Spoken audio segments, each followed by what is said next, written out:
Hello everyone, आपका स्वागत है मास्टर कैंप की एक नई क्लास के अंदर। तो आज का वीडियो जो है वो मास्टर कैंप के अंदर हम बात करेंगे। रिवॉल्व एक ऑपरेशन होता है हमारे पास, उसको यूज करने के कोशिश करेंगे। जैसे कि आपको यहाँ पे दिख रहा है, ये रिवॉल्व का ऑपरेशन जो है वो कहाँ काम आएगा वो आज हम देखेंगे। तो रिवॉल्व का ऑपरेशन जो है वो बेसिकली काम आता है इस तरह की एक्टिविटीज में, जिसमें आपको क्या करना है कि आपको 2D की हेल्प से ही, मतलब आपको डायरेक्ट इस तरह की कैविटी जो है उसके अंदर और अलग से ऑपरेशन लगाने की जरूरत नहीं पड़ेगी। सिर्फ रिवॉल्व के अंदर आप जो है 2D जो आपकी वायर फ्रेम्स होती है उन्हीं की वजह से या 2D स्केचेस की हेल्प से ही आप इस तरह की एंटिटीज को मशीन कर सकते हैं। तो ये देखिए 3D में है, लेकिन 2D का यूज करके भी मैं इसको डायरेक्टली जो है वो मशीन कर सकता हूँ। लेकिन इसके लिए भी आपको क्या करना पड़ेगा, एक काम करना पड़ेगा कि आपको वायर फ्रेम एंटिटी इसमें भी क्रिएट करनी पड़ेगी। तो मैं यहाँ पे जाता हूँ और एक तो मैं ये वाली वायर फ्रेम एंटिटीज कर देता हूँ और दूसरी यहाँ से कर देता हूँ। ठीक है, और इसको कर देते हैं एंड सिलेक्शन। तो मैंने ये एंड सिलेक्शन कर दिया है और इसको ओके कर देते हैं। तो यहाँ पे हमारे पास ये एंटिटीज जो है वो चालू हो गई है। अब एक और एंटिटी मुझे चाहिए होगी या जो कि सेंटर एक्सिस के लिए काम करेगी। तो एक मैं यहाँ पे लाइन और लगा लेता हूँ जो कि मुझे सेंटर एक्सिस दिखाई।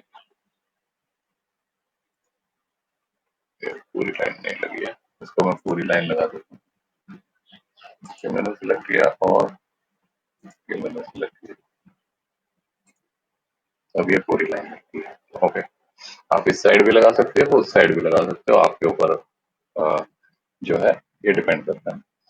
उसके बाद हम चलेंगे अपने टूल पाथ की तरफ। तो टूल पाथ में रिवॉल्व के अंदर क्लिक करेंगे। आप यहाँ पे आपको चूज करना पड़ेगा कि कौन सी चीज को आप रिवॉल्व करना चाहते हो। अब मैं रिवॉल्व इसको करना चाहता हूँ, मैं तो इसको करना चाहता हूँ। तो इसके लिए मैं क्या यूज करूंगा, पार्शियल चेन। यहाँ से मैं स्टार्ट करता हूँ और खत्म कहाँ करना है, यहाँ। उसके बाद वो पूछेगा select point on axis of revolution. मैंने बोला कि मेरा पॉइंट कौन सा है, ये वाला है। एक्सिस ऑफ रेवोल्यूशन हमारी देखिए ऐसे ही रहेगी, तभी ये इस साइड को मूव करेगा। तो हम क्या करेंगे, यहाँ क्लिक कर देंगे। अब क्लिक करने के बाद एक तो टूल लेना पड़ेगा मेरे को। तो यहाँ से टूल ले लेते हैं, फिर से बॉल मिल लेते हैं। नीचे जैसा सरफेस है उसके हिसाब से मैं बॉल मिल ले रहा हूँ। 12 mm का, ठीक है। और इसके बाद रिवॉल्व पैरामीटर में जाएंगे। अब यहाँ पे आपको देखना है कि किस तरह से आपको इसको काम करना है। अब देखिए, एक मेरे पास कन्वेक्स है, एक मेरे पास कनकेव है शेप। अब कनकेव शेप का मतलब क्या है कि वो ऐसे करके नीचे की तरफ से बनाएगा। अगर कन्वेक्स करूंगा तो वो क्या करेगा, ऊपर की तरफ से बनाएगा। तो इसमें से आपको चूज करना है कि कौन सी वाली आपकी शेप है। यहाँ पे अगर हम पार्ट को देखें तो हमारे पास कनकेव वाली शेप है। कनकेव वाली शेप में क्लिक कर देंगे। उसके बाद आपको क्या करना है, यहाँ पे होता है स्टेप साइज कि एक बारी में कितना जो है स्टेप जो है वो काटेगा। मैंने 2 mm अभी रखा हुआ है, उसको वैसे ही रहने देते हैं। उसके बाद जो इम्पोर्टेंट चीज आपको दिखेगी वो है यहाँ पे एक्सिस। अब ये एक्सिस बहुत इंपॉर्टेंट है। देखिए अभी एक्स एक्सिस है, अगर मैं एक्स एक्सिस को ओके कर देता हूँ, सपोज यहाँ पे मैं ओके कर देता हूँ, तो देखिए मेरा किस साइड को बन रहा है, इस साइड।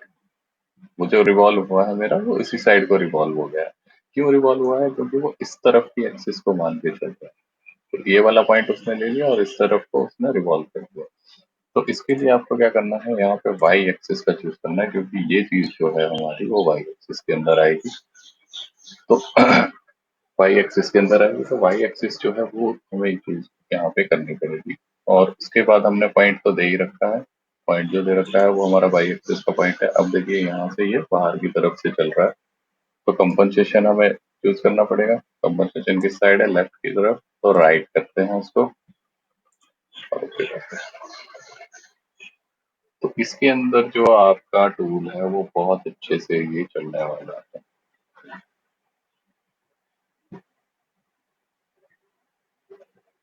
ठीक है, तो इसके अंदर मैं आपको चला के दिखा देता हूँ एक बार।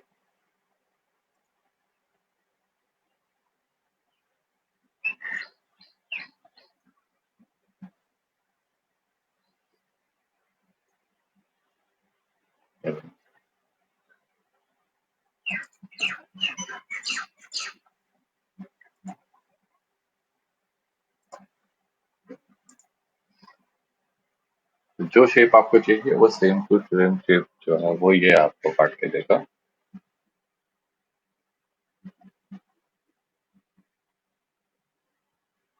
ठीक है, यहाँ पे आपके पास ऑप्शन होता है कि मटेरियल तो नहीं छोड़ना है आपने, तो मटेरियल यहाँ पे छोड़ने का भी ऑप्शन है आपके पास। उसके बाद आप टूल पाथ को ट्रिम भी कर सकते हैं। टूल पाथ को ट्रिम करने का मतलब है कि हाइट में भी ट्रिम कर सकते हैं और विड्थ में भी ट्रिम कर सकते हैं। विड्थ का मतलब है कि अगर मैं यहाँ पे 200 200 दे रखा है इन्होंने, मैं 0 से लेके 25 mm तक ट्रिम करना चाहूँ तो ये देखिए इतना सही बने। बट ये mm में होगा क्योंकि वो सेंटर पॉइंट से काउंट करेगा, तो 0 सेंटर पॉइंट है तो इधर को 20 mm या 25 mm जो भी है वो इस तरह से आपका काम करेगा। ओके, तो ये आप कर सकते हैं। नथिंग करेंगे तो आपका पूरा का पूरा पूरा का पूरा ये करता रहेगा अगर आप कुछ नहीं करोगे तो। ठीक है, तो इस तरह से ये काम करेगा, बहुत अच्छे से काम करता है। अगर आप जैसे कि मैंने बताया था कि कन्वेक्स में करेंगे तो कन्वेक्स में उल्टी साइड को चलता है, ऊपर वाली साइड को चलता है।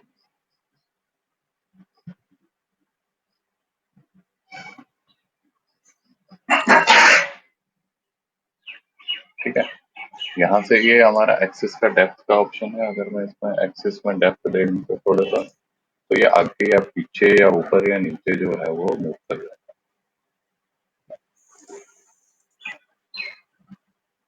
थोड़ा सा ऊपर मूव कर गया। जैसे मैं थोड़ा सा और बताऊंगा, 20 mm करें तो थोड़ा सा और ऊपर चला जाएगा। तो एक्सिस जो है वो 20 mm ऊपर चली जाए। तो यहाँ से 0 रहने देते हैं, जो हमने पॉइंट किया था उसी को वो मान के चलेगा। और इसको हम कर देंगे ओके। तो इस तरह से हमारा ये टूल जो है वो काम करेगा। यहाँ पे आप देखेंगे तो रिवॉल्व में इस तरह से हमारा टूल जो है वो चलने वाला है। तो ये वीडियो जो है वो आपको अच्छे से काम करके देगा।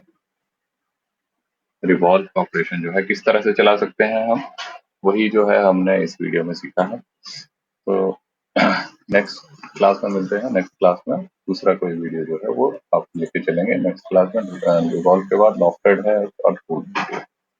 Okay, thank you so much.